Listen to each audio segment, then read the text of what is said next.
안녕하세요. 오늘도 사연 살롱을 찾아주셔서 감사합니다. 저는 40대 중반의 두 아이 엄마예요. 디저트 카페를 운영하면서 바쁘게 살고 있죠. 오늘은 제가 여기까지 오게 된 이야기를 해보려고 해요. 저는 공부와 취업 활동에 바빴던 평범한 학창 생활을 보냈어요. 대학 졸업과 동시에 꽤 큰 여행사에 취직했었는데 마침 IMF 사태가 일어나서 입사가 취소됐어요. 저는 신림동 고시촌에 들어가서 공무원 준비를 했고 열심히 한 덕택에 행정공무원에 합격했답니다. 부모님 사업이 IMF 때문에 많이 어려워졌던 때라 집에서 다들 많이 좋아하고 기뻐했어요. 저는 시청 사업부서에서 일을 하면서 대학 졸업학기였던 여동생 돈도 챙겨주고 부모님 사업에 필요한 돈도 대출을 받아서 드렸죠. 비록 적은 돈이긴 했지만 조금이라도 집에 보탬이 될 수 있어서 마음이 뿌듯했어요. 그렇게 한 5년 정도 지나니 집도 조금씩 안정되기 시작했고 동생도 취직을 해서 제 부담도 적어졌어요. 그 즈음에 대학 때 친구가 저에게 북카페를 해보자고 하더군요. 저도 해보고 싶다는 생각이 있어서 우선 부모님께 상의를 해보겠다고 했죠. 엄마는 해보라는 입장이셨어요. 내가 일해보니까 조금이라도 젊을 때 자기 일 시작하는 게 좋겠더라. 우리 때야 여자가 조신하게 집에 있어야지 무슨 소리냐 했지만 요즘은 그렇지도 않잖아. 그리고 사회 경험도 다양하게 해봐야지. 하지만 아빠는 좀 생각이 다르셨어요. 북카페도 사업이잖냐. 사업한다는 게 쉬운 일이 아니야. 나는 네가 그렇게 힘든 일 안 하고 지금처럼 살았으면 좋겠다. 이렇게 부모님은 생각이 다르셨고 결국 두 분은 싸움도 하셨어요. 저는 괜히 부모님 사이만 안 좋게 만든 것 같아서 결국 보류했죠. 아무래도 난 북카페 못할 것 같아. 나 때문에 집안 분란만 일으켜서 엄마 아빠 싸우시기만 하고. 그러자 친구는 다른 제안을 했어요. 그럼 투자만 좀 해봐.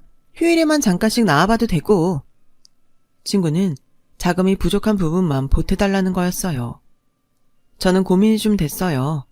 저도 취업 당시 사정이 안 좋아서 공무원이 된 거였지. 원래는 여행사에 다니면서 일을 배우고 나중에는 저도 여행 관련 사업을 해보고 싶었거든요. 엄마가 일을 하시는 것에 영향을 받은 것도 있었어요. 엄마는 원래 아빠가 작게 하시는 무역사업을 도우셨는데 제가 공무원 되고 1년 정도 됐을 때부터 여성 의류를 동남아나 중국에 수출하는 일을 시작하셨고 조금씩 자리를 잡아가고 있던 때였어요. 저도 제 사업을 할 기회가 생긴 걸 놓치고 싶지 않았죠. 하지만 아빠 반대도 걸렸고 같이 하자는 친구가 저하고 아주 친했던 건 아니라서 계속 고민이 됐어요. 제 고민을 눈치챘는지 친구는 일단 자기 가족과 만나자고 하더군요. 나 북카페 할 가게는 엄마가 얻어주시고 오빠도 좀 보탰거든. 그러니까 일종의 주주 모임 같은 거라고 생각하면 돼. 계속 사업 욕심이 있었던 저는 고민 끝에 친구 제안을 승낙했어요. 공무원 생활에 답답함도 느끼고 있었거든요. 물론 안정되고 좋은 직업이었지만 저는 좀 더 모험을 해보고 싶었어요. 그래서 약속을 잡고 같이 식사를 하기로 했죠. 친구 어머니는 시원시원하고 사교적인 분이셨어요. 젊을 때 기회가 있으면 한번 해보는 거지. 부족한 게 있으면 내가 더 도와줄 테니까 걱정 말고 해봐. 친구 오빠는 친절하고 진지해 보여서 좋았죠. 여러모로 우리 아정이가 부족한 게 많을 텐데 이렇게 똑부러지는 친구가 같이 한다니까 마음이 놓인다. 저는 그날 친구와 북카페를 같이 해보리라 마음을 먹게 됐어요. 한 살이라도 젊을 때 일을 시작하는 게 더 좋다고 생각했죠. 친구 어머니는 부동산 중개업을 크게 하시면서 상가도 몇 개 갖고 계셨고 친구 오빠는 어머니 상가를 관리하면서 음식점을 운영한다고 했어요. 친구 아버지는 회사에 다니다가 은퇴하셨다는데 정말 따뜻하고 좋으셨어요. 처음에는 휴일에만 잠깐씩 나가서 북카페 일을 도우며 시작했어요. 그러다 보니 같이 모여 스터디하는 공간이 있으면 좋겠다 싶더군요. 친구에게 제 아이디어를 말했고 친구도 그러자고 했어요. 저희는 커다랗게 2테이블 정도를 칸막이를 쳐서 예약을 받아 스터디를 할 수 있게 했어요. 손님들 반응은 굉장히 좋았어요. 북카페만 할 때보다 더 많은 사람들이 왔고요. 저는 그 무렵 아예 공무원직을 관두고 카페에 매달렸어요. 아빠는 많이 아쉬워하셨지만 제 일이 잘 되는 것을 보시고는 그럼 해보고 싶은 만큼 해보라고 하셨죠. 카페에는 스터디 예약을 하고 싶어하는 사람들이 점점 더 많이 찾아오기 시작했어요. 저와 친구는 카페를 리모델링해서 아예 스터디 위주의 카페로 바꿨어요. 물론 일반 손님도 받았기 때문에 카페는 더 잘 됐어요. 그 무렵부터 친구 오빠와 사귀게 됐죠. 오빠가 저에게 엄청 적극적으로 다가왔어요. 저도 싫지 않았기 때문에 저와 오빠 사이는 빠르게 발전해갔어요. 오빠는 이미 전부터 자기 사업을 하던 사람이라 솔직히 조언을 받고 싶은 마음도 컸어요. 오빠는 저에게 참 잘 맞춰주고 친절하고 자상했어요. 사업을 하다 보면 바쁘고 신경 쓸 때가 많아서 그러기가 참 쉽지 않다는 걸 저도 잘 알고 있었죠. 그래서 오빠가 나를 정말 아끼는구나 하는 생각이 들더라고요. 카페 일로 바쁜 일상을 보내던 어느 날 오빠가 제게 청혼을 했어요. 수경아, 우리 서로 바빠서 못 만나는 날도 많은데 집에서라도 같이 시간 보내면 너무 좋을 것 같아. 나랑 결혼해줘. 내가 정말 잘할게. 저는 오빠의 프로포즈를 듣고 얼굴이 빨개질 정도로 부끄러웠지만 한편으로는 너무 기분이 좋고 행복했어요. 저희 집에서도 크게 반대하지 않으셨어요. 엄마는 좀 아쉬워하긴 하셨어요. 아무래도 결혼을 하면 아직은 여자가 더 사회생활에 불편한 게 많은데 서로 잘 도우면서 하면 좋겠다. 엄마, 걱정 마. 오빠도 사업하는데 모르겠어? 지금도 나를 얼마나 배려하는데.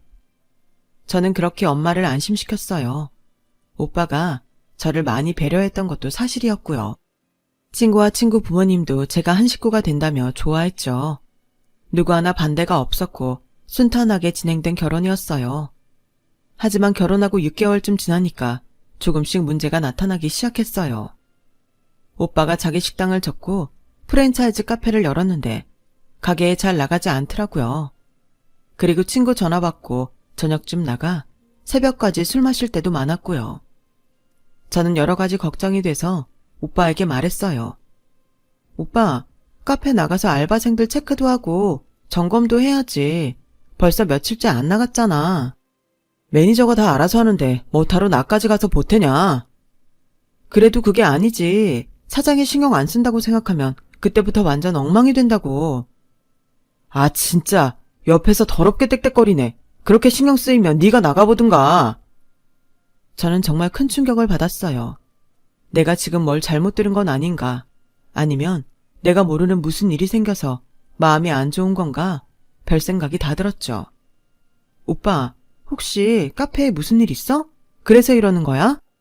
저는 놀라서 심하게 방망이질치는 마음을 다잡고 물어봤지만 오빠는 계속 버럭버럭 화만 내더군요. 네가 문제라서 이러는 거야. 모르겠냐? 아 진짜 잠시도 사람을 쉬지를 못하게 하네. 그러더니 문을 쾅 닫고 집을 나가는 거였어요. 한바탕 폭풍이 휘몰아치고 지나간 것 같은 기분이 들었죠.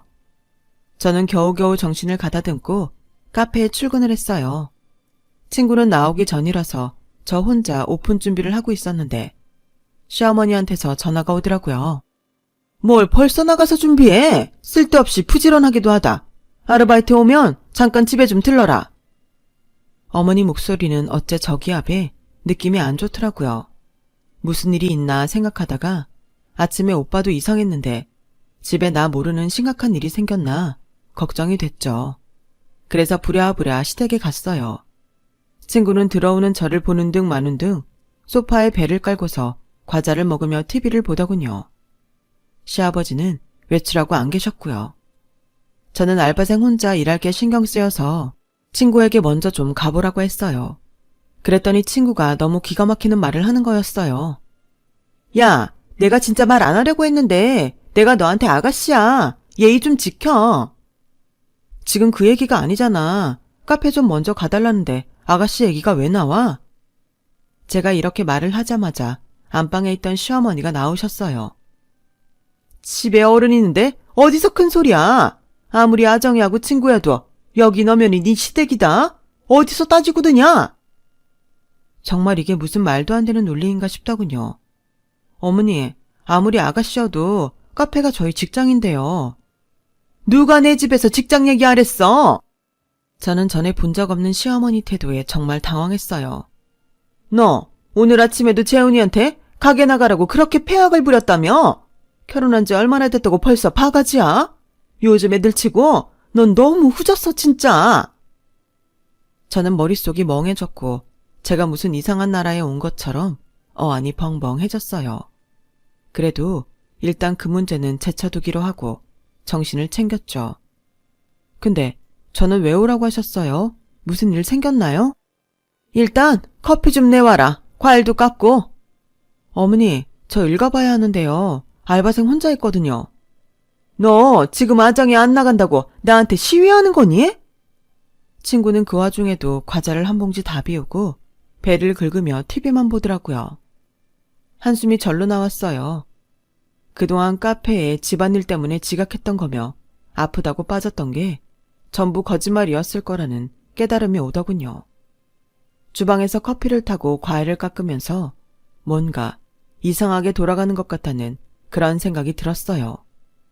결혼 전 제가 알던 시댁 식구가 아니었고 친구도 변했거든요.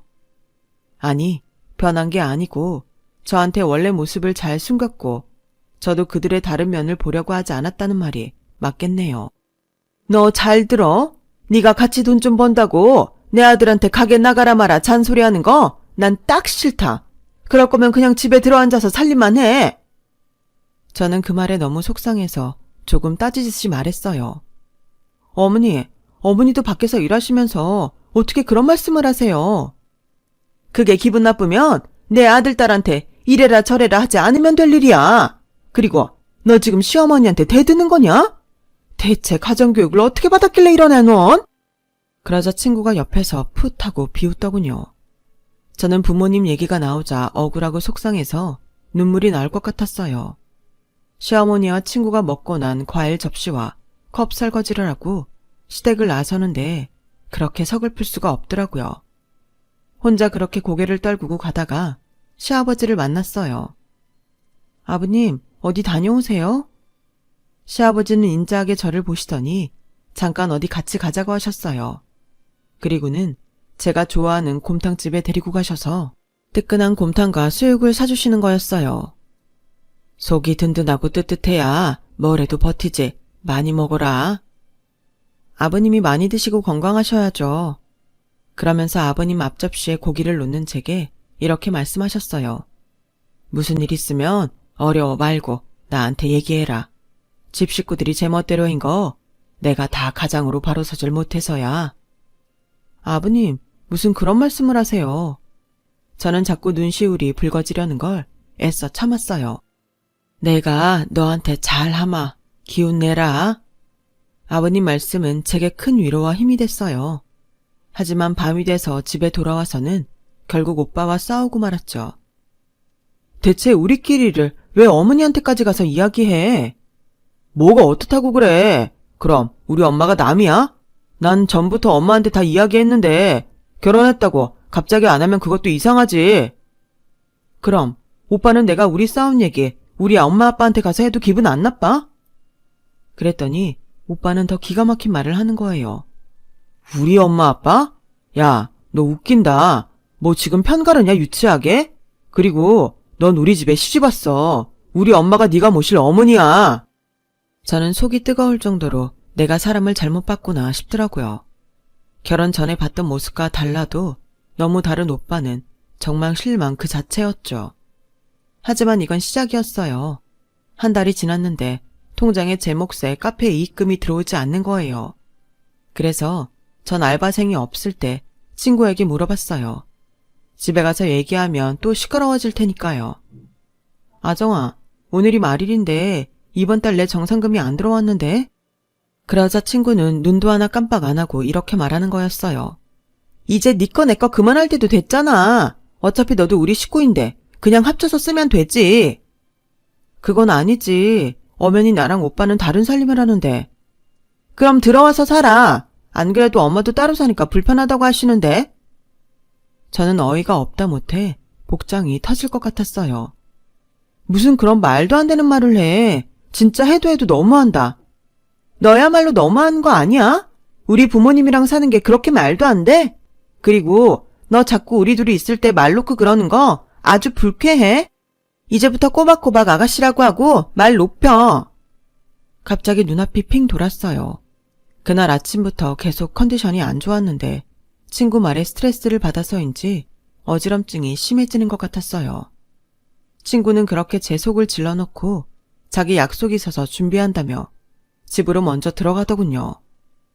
알바생과 마감을 마치고 집에 와서도 몸이 안 좋아 누워있는데 오빠가 술에 취해 새벽 1시가 넘어서 들어오더군요. 저는 내다볼 힘도 없어서 가만히 눈을 감고 있었죠. 그랬더니 문을 벌컥 열고 들어와서 소리를 버럭 지르는 거예요. 넌 남편이 술 마시고 왔는데 내다보지도 않아? 저는 싸울 힘도 없어 가만히 말했어요. 나 지금 힘들어서 그래. 웃기시네. 얼른 나와서 꿀물도 타오고 씻을 물도 받아야 될 거 아니야. 저는 더는 안 되겠다 싶어서 천근만근히 몸을 겨우 일으켜 가방과 차키를 들고 거실로 나갔어요. 더는 말도 안 통하는 이 집에 있고 싶지 않아서 무거운 발을 질질 끌며 현관으로 나가려는데 뒤에서 오빠가 저를 확 잡아당기는 게 느껴졌어요. 지금 어딜 나가? 나랑 해보자는 거야? 저는 그 말을 듣고 바로 혼절했어요. 나중에 병원에서 깨어 의사 얘기를 들으니 저는 임신 5주 상태였고 몸이 너무 안 좋아서 유산이 됐다는 거였어요. 저는 너무 놀라 펑펑 울기만 했어요. 친정 부모님과 여동생은 마침 일 때문에 해외에 가서 없었어요. 저는 저를 돌봐주는 사람 없는 병실에서 통곡하며 울었어요. 한참 있자 오빠가 혼자 오는데 표정이 좋지 않더라고요. 오빠도 아이가 유산됐다니 마음이 안 좋은가 보다 싶었어요. 그런데 제가 자는 줄 알고 있던 오빠가 핸드폰을 보며 이러더군요. 아 진짜 미사리 가기로 했는데 짜증나게 사람 발목 잡네. 저는 그 말에 완전히 마음이 돌아섰어요. 오빠는 눈을 감고 있는 제 얼굴을 기웃기웃하더니 조심스럽게 빠져나가는 기척이 느껴지더군요. 저는 오빠가 나가자마자 퇴원을 하려고 자리에서 일어났습니다. 주섬주섬 옷을 챙겨 입고 6인 병실을 나가려는데 마침 들어오시던 시아버지와 마주쳤어요. 얘, 왜 그러냐? 벌써 퇴원하면 안 되잖아. 시아버지는 저를 보고 놀라서 눈이 휘둥그레지셨죠. 저를 걱정해서 병원까지 와준 시집식구는 아버님뿐이었어요. 아버님, 죄송해요. 저 더는 못 살겠어요. 제가 어깨를 들썩이며 흐느끼자 아버님은 저를 토닥이셨어요. 내가 너를 붙잡으면 노욕이겠다 싶구나. 식구들 등살에 치여서 사는 건 나 하나면 족하다. 편한 대로 하거라. 저는 거듭 아버님께 죄송하다고 하며 병원을 나와 친정으로 갔어요. 그리고 부모님과 여동생이 오기 전에 먼저 이혼 준비를 했죠. 시어머니는 코웃음만 치고 오빠는 제 전화나 문자도 씹더군요. 그래, 이혼녀 딱지 붙이고 얼마나 잘 사나 보자. 나도 내 손주 건사 못하는 며느리는 싫다. 저는 시어머니 악담에 몸서리가 쳐졌지만 괜한 꼬투리 잡히기 싫어 입 다물고 가만히 있었어요. 오빠는 나중에 문자로 그럼 카페는 그만둘 거냐는 것만 묻더군요. 친구는 더 가관이었어요. 이혼하면 카페도 안 할 것 같은데 이제 와서 투자금 돌려받을 생각은 하지 마. 어차피 리모델링 비용이나 고정 지출비는 우리 집에서 더 많이 됐잖아. 변호사는 제가 결혼 후 제대로 쓴 계약서가 없어서 소송을 해도 돌려받을 수 있는 금액이 많지 않다고 했어요. 저는 투자금을 깨끗이 포기하기로 했어요. 그래야 그 집과의 인연을 빨리 끊을 수 있을 것 같았으니까요. 부모님과 여동생은 나중에 이 사실을 알고 그저 저를 안고 토닥여 주기만 했죠. 여동생은 제가 행복할 줄만 알았다며 많이 울었어요. 친구와 했던 카페는 갈수록 잘 되고 있었어요. 하지만 저는 모든 걸 처음부터 시작해야 했죠. 처음부터 다시 발품을 팔아가며 가게를 알아보고 아이템을 고민하던 저는 집에서 마들렌을 만들다가 디저트 카페를 해보면 어떨까 하고 아이디어를 떠올리게 됐어요. 카페를 한번 해봤던지라 자신도 있었고 제가 마침 베이킹 자격증이 있어서 처음에는 저 혼자 할 수 있겠다 싶었거든요. 저는 혼자 감당할 수 있을 만한 크기의 가게를 얻고 바로 디저트 메뉴 연구에 들어갔어요. 저는 생과일을 얹은 숏케이크와 요거트를 주력으로 하는 작은 매장을 열게 됐어요. 아메리카노는 원하는 만큼 리필도 해주었고요. 열심히 친절하게 손님을 맞이하다 보니 조금씩 입소문이 났고 블로그 포스팅도 하게 됐죠. 무엇보다 저희 숏케이크가 맛있다고 오는 손님들이 점점 늘어났어요. 매장은 손님들을 수용하기 너무 작아져서 옆에 있던 옷가게를 얻어 넓게 하나로 트게 됐고요. 파티시에와 카운터 직원도 두면서 사업은 점점 커졌어요. 다른 지역 카페 사장님께서 자기네가 2호점 하고 싶다는 연락도 왔고요. 저는 그동안 제가 고생하고 피눈물 흘린 게 다 보상받는 것 같아서 너무 마음 뿌듯했죠. 가족들도 진심으로 기뻐했어요. 특히 엄마는 제가 이혼한 것 때문에 주눅이 들까봐 늘 격려를 해주셨죠. 요즘 세상에 이혼이 무슨 흠이냐? 네가 능력 있으니까 일도 잘 되잖아. 그거면 됐어. 너만 잘 되면 다 좋은 거야. 그런 엄마 덕분에 저는 이따금 남들이 제 이혼녀래 라며 은근히 손가락질 하는 것도 씩씩하게 잘 넘기며 제 사업에 몰두할 수 있었답니다. 그러다가 제 여동생이 결혼을 하게 되는데 결혼식장에서 만난 대학 친구가 제게 시댁 소식을 전했어요. 수경아, 네 전 시아버지 돌아가셨대. 못 들은 것 같은데 그래도 너 이뻐하셨다고 해서 전해야 될 것 같네? 저는 정말 깜짝 놀랐어요. 그동안 시간이 많이 지나긴 했지만 나이에 비해 정정하셨던 분이 돌아가셨다니 마음이 아프더라고요. 결혼식을 다 끝내고 친구에게 알아보니 내일이 시아버지 장례 발인이라고 하더라고요. 저는 계좌로 부의금만 보내려고 준비하다가 문득 아버님이 유산하고 혼자 있던 병실에 찾아오셨던 모습을 떠올렸어요. 아무리 다른 사람이 싫어도 제게 끝까지 따뜻하게 대해주시고 도리를 지켜주신 어른이 돌아가신 자리에 찾아가지 않는 건 예의가 아니라는 생각이 들더라고요. 그래서 저는 장례식장으로 발걸음을 옮겼어요. 저를 본 오빠와 친구는 눈동자가 흔들리더라고요. 어머니는 잠깐 나가셨는지 자리에 없었고요. 저는 부의금을 내고 두 사람에게는 눈길도 주지 않고 시아버지 사진 앞에 국화를 놓고 향을 꽂았어요. 그랬더니 갑자기 울컥하고 눈물이 솟구치기 시작하는 거예요. 그분도 자기와 다른 가족들 때문에 평생 마음고생 하셨을 거라는 생각과 저에게 해주시던 마음 씀씀이가 떠올라 저는 그 자리에 무릎 꿇고 앉아서 한참을 흐느꼈어요. 그리고 돌아서 나가려는데 뒤에서 누가 제 팔을 잡더라고요. 시어머니였어요. 참 오랜만이구나. 얼굴 보니 잘 지냈나 보네. 저는 그런 시어머니 인사에 헛웃음이 났어요. 와줘서 고맙다던가 미안하다는 게 아니고 아무렇지도 않게 오랜만이고 잘 지낸 것 같다고 하니까요. 제가 말없이 목례만 하고 자리를 빠져나오는데 시어머니가 저를 붙잡더니 잠깐 얘기를 하자고 하셨어요. 저는 시어머니 손에 끌려 구석으로 갔어요. 얘, 너 보니 잘됐다 싶다. 전에 아정이랑 하던 카페 네가 돈 좀 보태줄 수 있을까? 네? 제가 그 카페에 왜 돈을 보태요? 저는 어이가 없었어요. 시어머니는 천연덕스럽게 미소를 지으시며 이러셨어요. 아정이가 카페 확장을 하다가 돈이 좀 부족해졌지 뭐니. 그래도 네가 애정 있던 곳인데 잘 되는 게 좋잖아. 저 이제 그 카페에 애정 없어요. 그리고 제가 투자할 이유가 없는데요.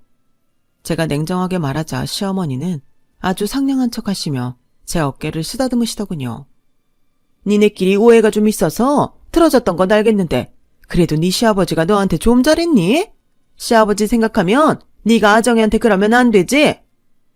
저는 안 되겠다 싶어서 목소리를 높였어요. 제가요, 웬만하면 돌아가신 분 보내드리는 자리에서 이러지 않으려고 했는데요. 시아버지 생각하는데 제가 왜 아정이 사업에 돈을 보태야 되는지 모르겠네요. 그리고 제 투자금도 돌려주지 않으셨으면서 너무하시는 거 아닌가요? 그러자 사람들이 흘끔대며 저와 시어머니를 쳐다봤어요. 그때 오빠가 오더니 저보고 따로 이야기를 하자고 하더라고요. 뭘 따로 얘기해? 난 할 얘기 없어. 얘기할 거 있으면 이 자리에서 해. 제가 강하게 나갔더니 그제 오빠는 다 죽는 소리를 하더라고요. 요즘 우리 집이 좀 이래저래 어수선한데 너 요즘 잘 나간다며. 그러니까 네가 아정이랑 했던 카페에 돈 좀 투자해. 그거 잘 되면 너 섭섭치 않게 해줄게. 저는 오빠가 잡고 있던 손을 뿌리쳤어요. 어디다 대고 투자해란 말아야. 아직 뭔가 착각하는 것 같은데 나 예전 박수경 아니야. 그러자 갑자기 다들 조용해지더라고요. 나를 언제든 빨대 꽂고 빨아먹을 수 있는 호구로 생각했나 본데 내가 카페에 투자했던 돈 돌려달라고 소송하지 않는 것만도 다행으로 생각해. 그리고 어머니! 제가 부르자 시어머니는 흠칫하시면서 저를 보셨어요. 저 아정이랑 오빠 때문에 스트레스 받아서 유산하고도 어머니 저 병문안도 한번 안 오셨잖아요. 그리고 이혼녀 딱지 붙이고 얼마나 잘 사나 보자고 하셨죠? 저보고 돈 달라고 하실 정신 있으시면 아정이나 똑바로 가르치세요. 저는 사람들 사이를 빠져나오다가 아정이를 보고 한마디 했어요. 너도 정신 차려. 가게는 뒷전이고 놀 생각만 하니까 사업이 되겠어? 그렇게 저는 전 남편과 시어머니 그리고 친구에게 따끔하게 한마디 하고 시댁과 완전히 정리를 했죠. 시아버지를 마지막으로 뵌 게 장례식장이어서 마음이 아팠지만요. 시간이 많이 지나고 저는 좋은 사람을 만나 재혼했어요. 지금 남편은 친구처럼 재미있는 사람이에요. 딸 하나, 아들 하나도 낳았고요. 남편은 친정에도 아들 노릇하며 잘 지내고 있어요. 저는 그때 평생에 액땜을 했다고 생각하고 있어요. 아무리 하고 싶은 일이 있다고 해도 덥석덥석해서는 안 된다는 것도 알았고요. 아주 비싼 인생 수업을 한 것 같아요. 제 얘기는 여기까지예요. 들어주셔서 감사하고요. 다들 행복하세요. 여러분, 사연 댓글에 응원과 현명한 조언 부탁드려요. 좋아요와 구독은 저에게 큰 힘이 됩니다. 오늘도 좋은 일 가득하세요.